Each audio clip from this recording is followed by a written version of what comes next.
Those who answered the call did so with a spirit which infused itself into every fiber of their endeavor. The American home front produced over 300,000 warbirds that flew in the name of humanity. Who would fly these machines? They came from all walks of human endeavor, unsuspecting saviors. The tailor, the clerk, the farm boy, who rode the living machines that took the bullets and plowed the skies of hell. Together they hurtled at awful velocity against the storm which threatened civilization. And through perseverance and skill, they would carry the war to the very doorstep of the aggressor. Man and noble warbird delivered the final staggering blow that rescued untold thousands from certain death. Those who answered the call of freedom would not be mythical of character or perceive themselves as such. They were humble of heart and sharp of ear, and they heard, and they saw, and they cared, and they put themselves on the line to preserve peace and justice and good. To remember these ideals, we need but to admire the beauty of these airplanes. By the mid-1950s, aircraft that played a decisive role in World War II were being systematically destroyed. These airplanes that someone certainly said a quiet prayer over, to please bring home someone's treasured son. Of 350,000 aircraft the Home Force fervently built, there are a handful of flyable survivors, tangible evidence of a time and circumstance that really happened. To preserve this legacy for future generations, a legendary group of aviators and pilots swore an oath. They would preserve these noble warbirds in flying condition, perpetuating the memory and spirit of those who flew them. The Confederate Air Force.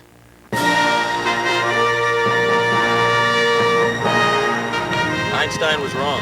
Time travel is possible, and it's been proven by a group of American originals, passionate aviators and pilots who have built the most impressive time machine, a machine they call the Confederate Air Force. I'm standing here with this beautifully restored Texan T-6, and what an appropriate way to welcome you to Midland, Texas, 1999, home of the CAF Ghost Squadron and host to one of the largest and most high-octane World War II American warbird celebrations in the world. 50 years ago, the magnificent machines you're about to experience were flown with veracity and a passion that reverberates to this very day, and right here in the Texas desert. The FINA CAF Airshow 99 is a testimony to the bravery, the ideals, and the can-do attitude of Americans, both past and present. So come on, it's Airshow 99. It's the eve of the millennium, and we've got a lot to be thankful for. Now for the next hour, this living, breathing, flying museum is going to take you on a little trip through time. Let you feel yesterday's prop wash, experience the beat of propellers that were destined to save the world. So buckle up, Spanky. It's Airshow 99.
to Midland, 1999. I'll be the air boss. I walked in this guy's shoes, and he's got one of the toughest jobs in the world. Bob Rice, Executive Director of CAF. Bob?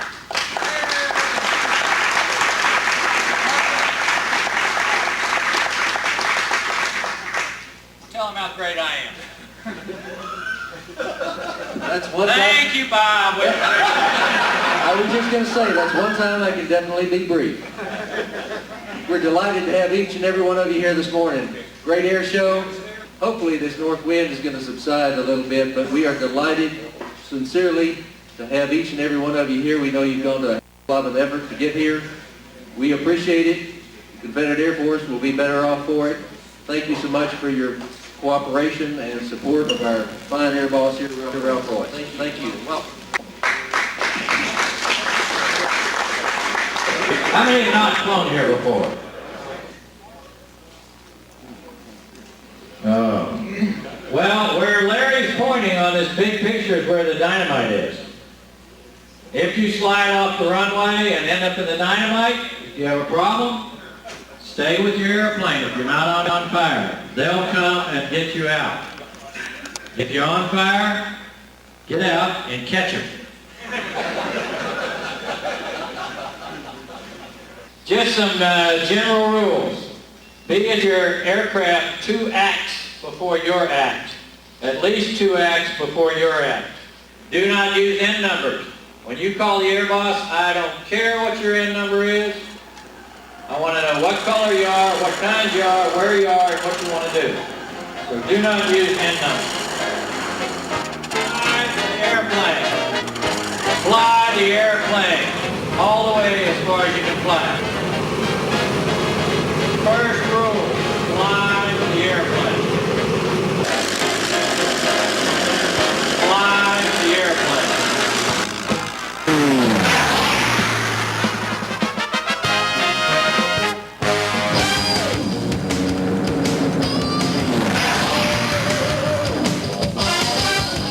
Hey, get ready, gang, because up next is aerobatic pilot Jan Colmer in the phenomenal Fina Extra 300L.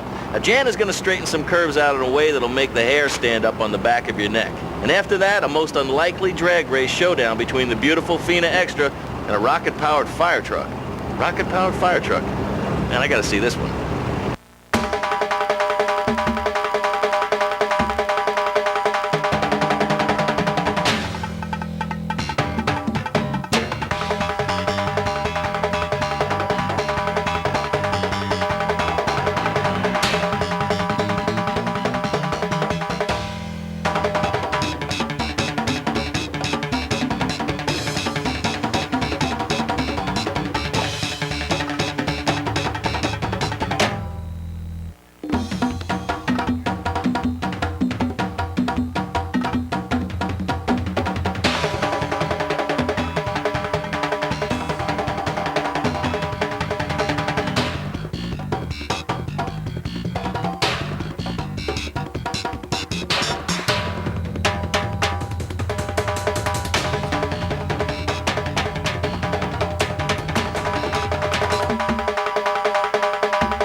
Poetry in motion.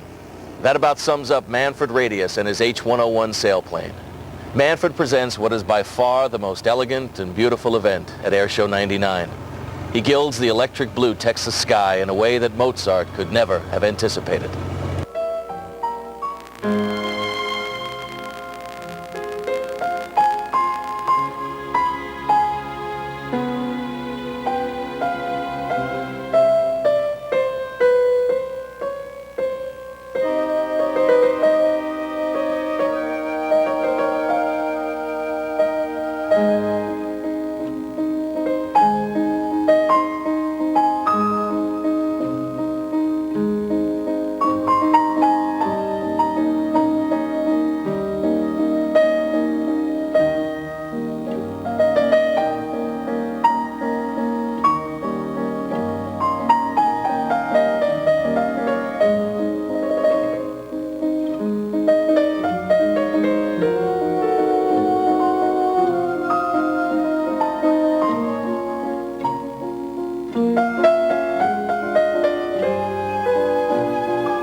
Tora, the fateful words that would initiate a day that would live in infamy, and the devastating attack on Pearl Harbor.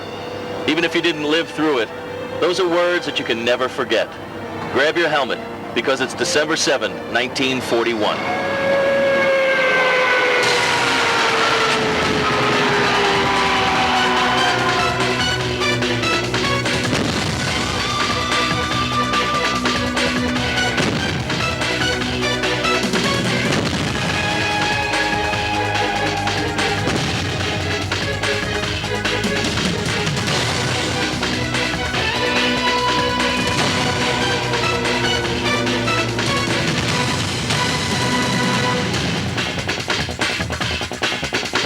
Interrupt this program to bring you a special news bulletin. The Japanese have attacked Pearl Harbor, Hawaii by air, President Roosevelt has just announced. The attack also was made on all naval and military activities on the principal island of Oahu.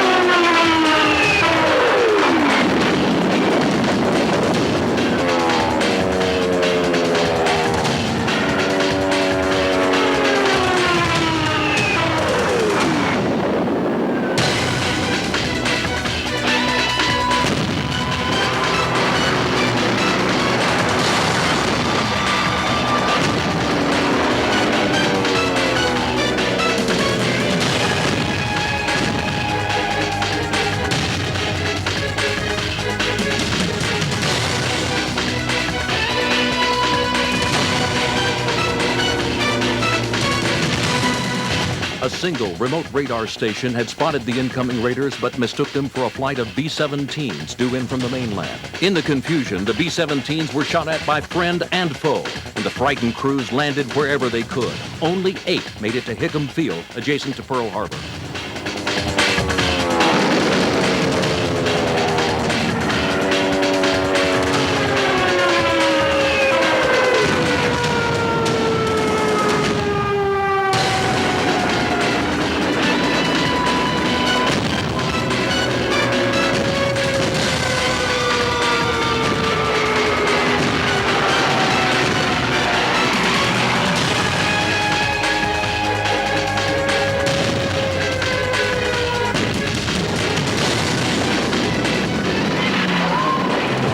November 7, 1941. A day that will live in infamy.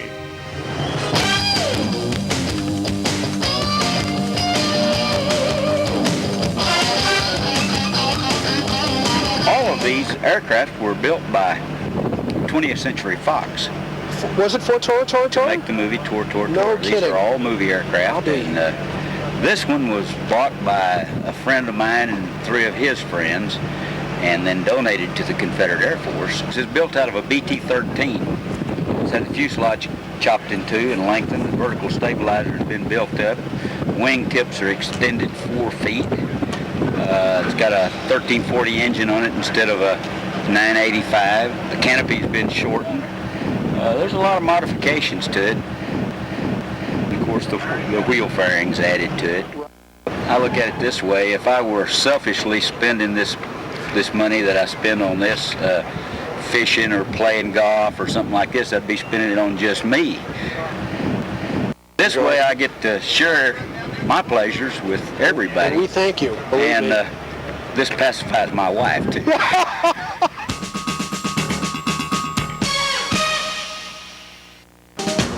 America rebounded from the devastation of Pearl Harbor, and before long the tables had turned on the mighty Japanese fleet.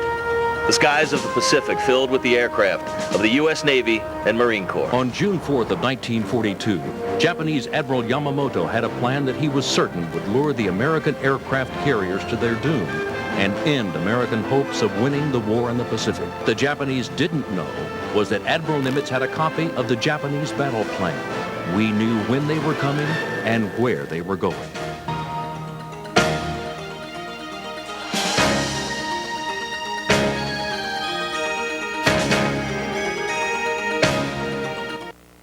This Corsair was adopted by the CAF and restored to precision glory.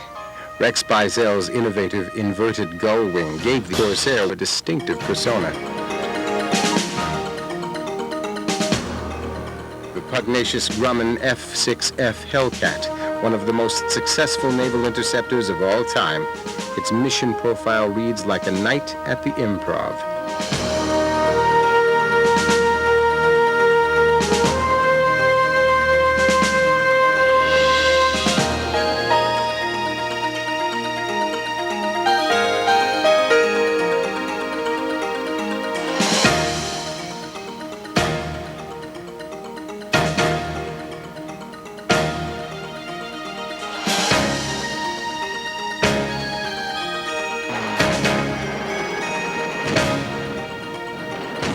Japan's carrier-based aircraft totaled 700. Against this awesome armada, Admiral Nimitz had only 3 carriers, 8 cruisers, and 15 destroyers, with only 230 aircraft on the carriers, and just 98 more based on the island of Midway.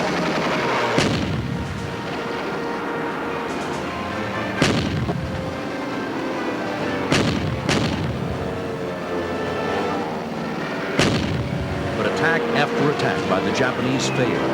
Then at the height of the battle, a miracle happened. While Japanese fighters were slaughtering our obsolete torpedo bombers, 65 American dive bombers spotted the main enemy carrier task force and screamed down out of the sun. They caught the Japanese Navy by surprise with their own dive bombers loaded and sitting on the carrier decks. 3 of the carriers were blown up within a matter of minutes. A 4th was sunk later. Japan had lost the cream of her carrier fleet and hundreds of her best naval pilots as well. In addition to the 4 carriers, the Japanese losses at Midway included 234 aircraft and 2,500 men. The U.S. lost 147 aircraft, 1 carrier, a destroyer, and 307 men. Midway was the battle that turned the tide in the Pacific. America was now on the offensive.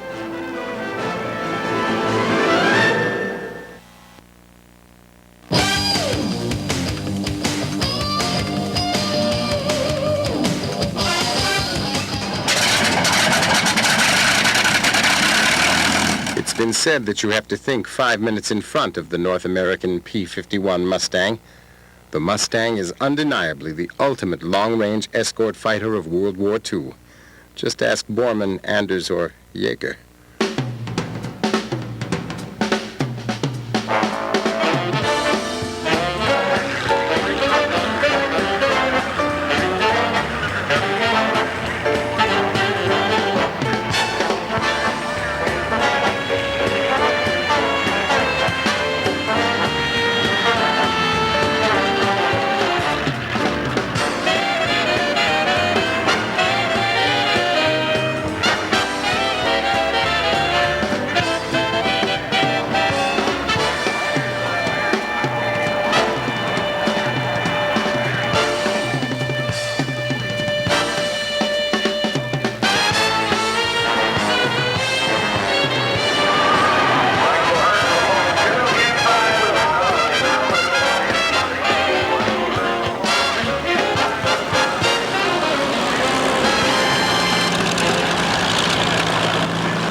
Hi, I'm Mike O'Hearn, Colonel in the Confederate Air Force, and I'm one of the 4 lucky guys that gets to fly this airplane. It's a F-8F Bearcat built by Grumman, and it was the last fighter of the World War II. In fact, it was so late that it never actually saw combat.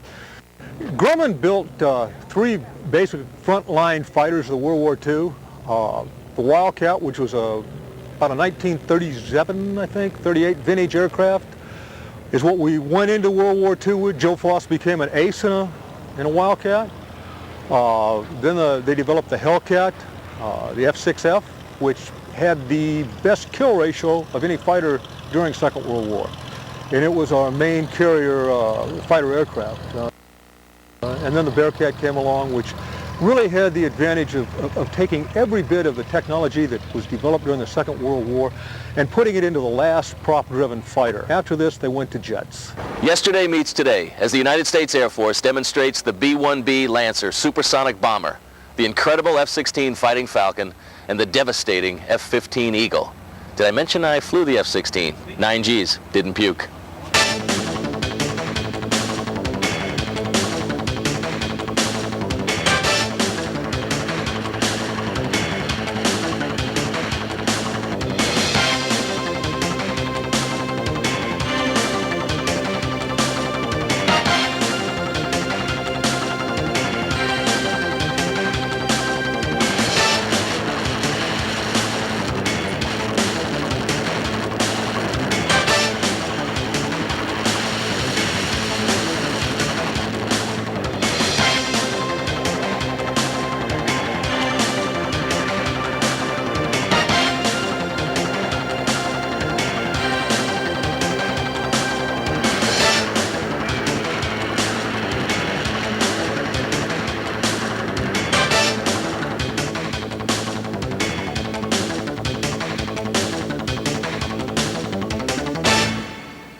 The B-17 Flying Fortress was the quintessential bomber of World War II.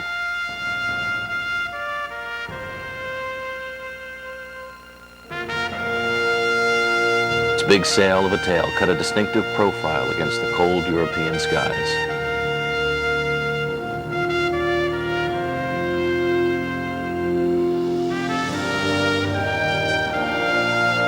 This aircraft won immortality on 2 counts.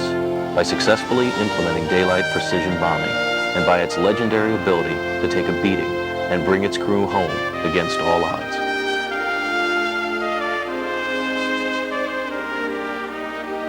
It was hell flying a B-17 over Germany against the entire Luftwaffe. Blinded by smoke, pounded by flak, and the average crewman barely 20 years old, they drove the Sunday punch that settled Hitler. Remember that.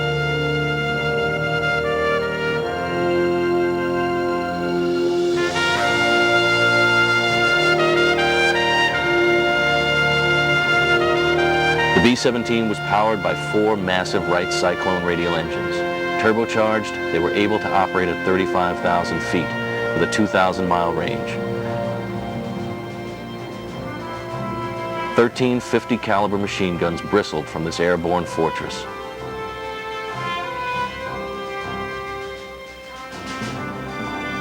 The B-17 also carried a secret weapon known as the Norden bomb sight. It was reputed to be able to drop a bomb into a pickle barrel from 10,000 feet. The site was removed from the plane after every mission and under 24-hour guard.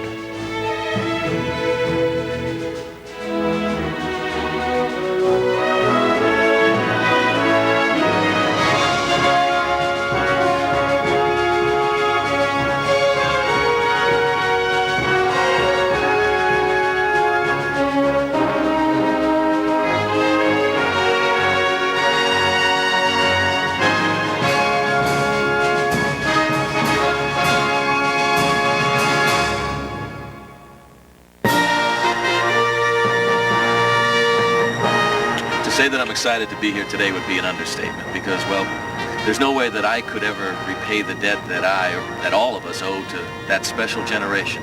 The generation who pulled the world's bacon out of the fire.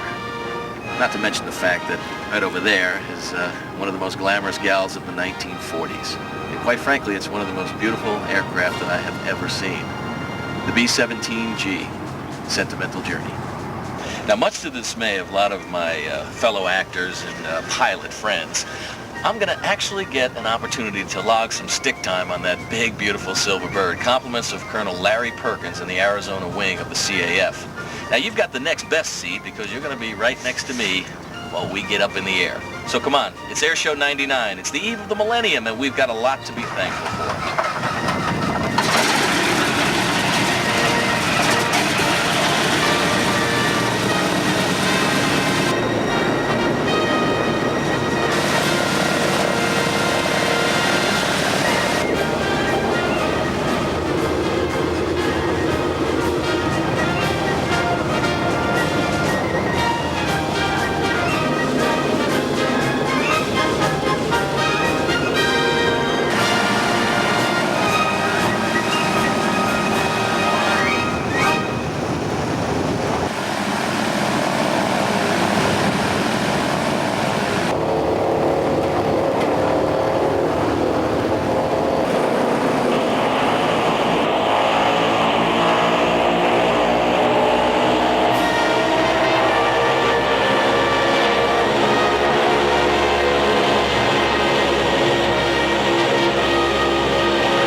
B-17 Fortress, so named because it bristled with machine guns. It carried 5-inch Brownings in chin, dorsal, ball, and tail turrets. It is the best-known bomber of World War II.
I am not worthy. I am not worthy. Oh, yes, you're worthy. I am not worthy. Well, we promote history here. And as was once said, if you don't learn your history, you're destined to relive it. And so we want to keep that very important history of World War II alive. That's what we're doing. Really My pleasure, Jerry. A lot of fun. Pleasure flying with you. Okay, thanks to all of you. Hey, good job of flying, too. Yeah, well, you know, we're cranking it right around there. Yeah, a little help. I saw your hand on the bottom. No, mic switch, mic switch. Keep them flying!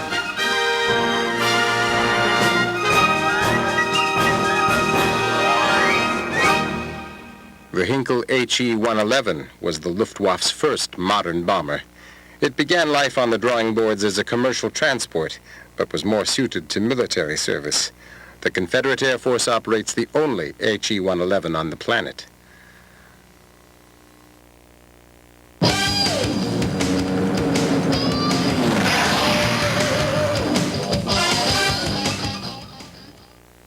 America had become the arsenal of democracy, and air power was pivotal. Through those years, the Air Corps had trained the best pilots in the world, and they did it with some of the greatest training airplanes in the world. Then, watch the skies, as the National Guard launches a mass paratroop assault to honor D-Day.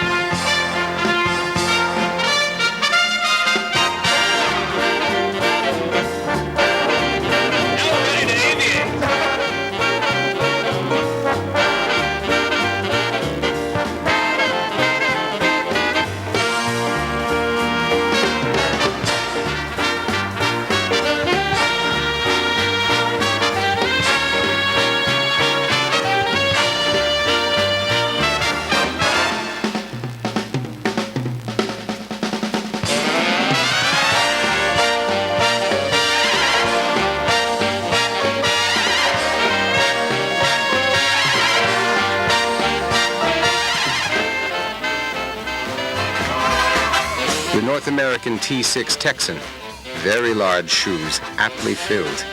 One of the most important aircraft designs of World War II. Designer Dutch Kindleberger surely warms this bird with his pleased smile from above.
PT-22.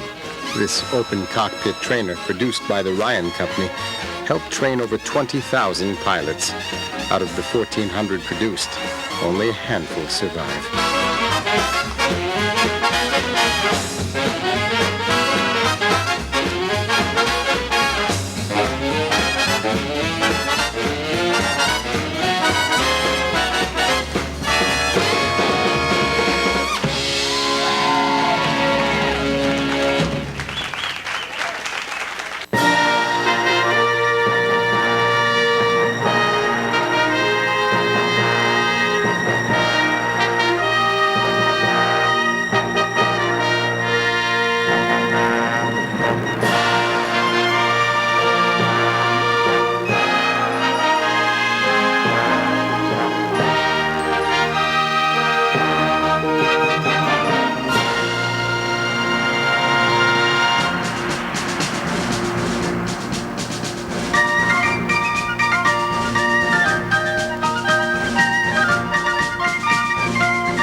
"30 seconds over Tokyo and memories of Doolittle evoked by the CAF's B-25 Mitchell bombers. And then the Big Iron, with a sight rarely seen today, 4 B-17s in formation and a wall of fire."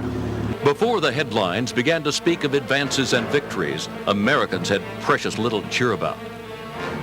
Our casualty list represented the price we paid for failure to provide an adequate defense, for our unbelievable failure to heed the death and destruction involving half the world. But the morale of the American people was occasionally elevated by a few individual examples of courage and ability. One of these happened on April 18th of 1942, when a middle-aged lieutenant colonel named Jimmy Doolittle led 16 B-25s on the impossible mission, a raid on the Japanese homeland itself.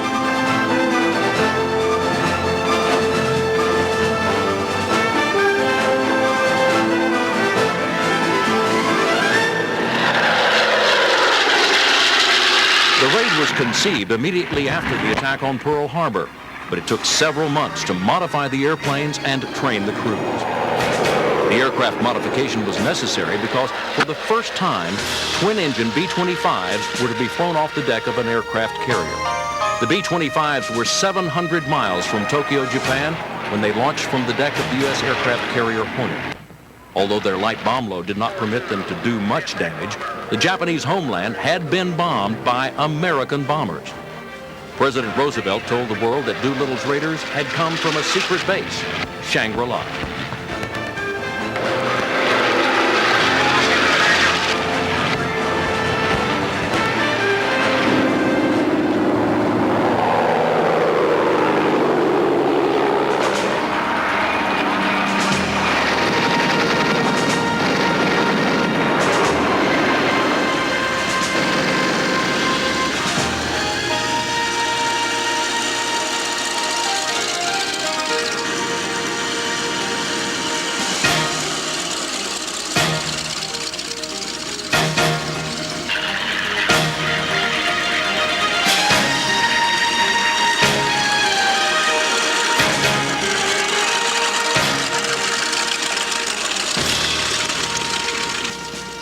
North American B-25 Mitchell. It was outfitted with machine guns, and these wrought considerable havoc on Japanese shipping in the Pacific War.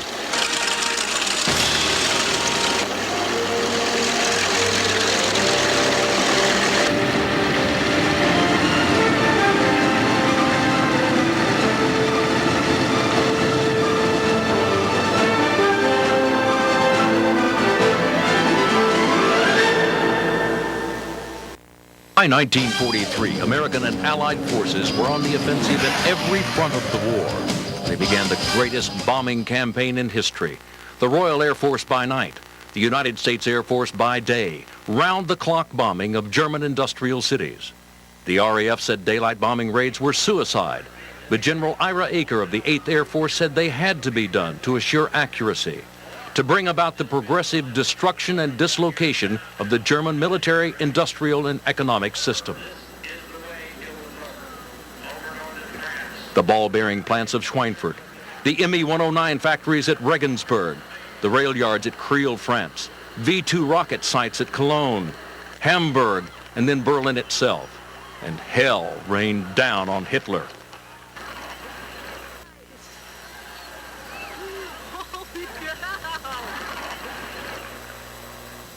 The raids were daring, dangerous, and sometimes costly. Long-range fighters like the P-51 Mustang were developed and took over the job of escorting B-17s and B-24s into the fortress of occupied Europe and Nazi Germany.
We're here in the machine shop. Quick quiz. Any guesses? What do we have? Wingspar, B-17, Sentimental Journey, the plane we flew earlier today. This is the place where they keep them flying, which is what brings us to the primary goal of the CAF. Their mission is to preserve history. The American Air Power Heritage Museum, located at the CAF headquarters in Midland, Texas, has one of the finest collections of World War II aviation memorabilia. Now, the second most important mission of the CAF is teaching history, especially the lessons so dearly learned about preparedness, freedom, and air power during World War II. The CAF Ghost Squadron consists of 130 aircraft representing 60 types, including planes from several foreign countries. The CAF includes over 75 wings, squadrons, and detachments located in 27 U.S. states and 4 additional countries. Because CAF aircraft fly, they go to the people. CAF aircraft represent living history, and as a result, help teach the invaluable lessons of World War II. Each year, more Americans see, touch, smell the smoke, and listen to the roar of piston engine aircraft that are operated by the CAF than visit the static displays of all the other aviation museums in the United States. I hope you enjoyed Airshow 99 as much as I did. Next 4th of July, when you're sitting in the backyard, take the time to look up and feel the sky against your face. Take the time to remember. From the Texas desert, I'm Jerry Doyle for the CAF Ghost Squadron. Keep 'em flying.